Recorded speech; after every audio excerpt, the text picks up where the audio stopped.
Tak psík vedľa mňa je Bordeaux Galery, momentálne 3-ročný.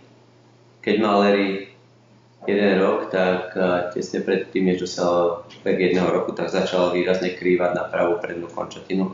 S tým, že bol diagnostikovaný fragmentovaný procesus coronoideus na pravej nohe a z kissing lesion, ktorú bolo treba chirurgicky riešiť.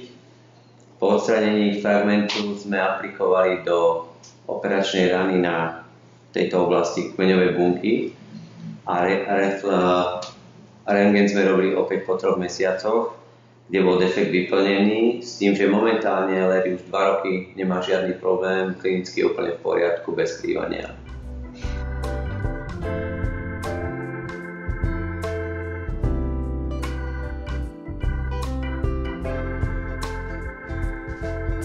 Tento prvý rentgen bol vypracovaný v marci pred 2 rokmi, 2017.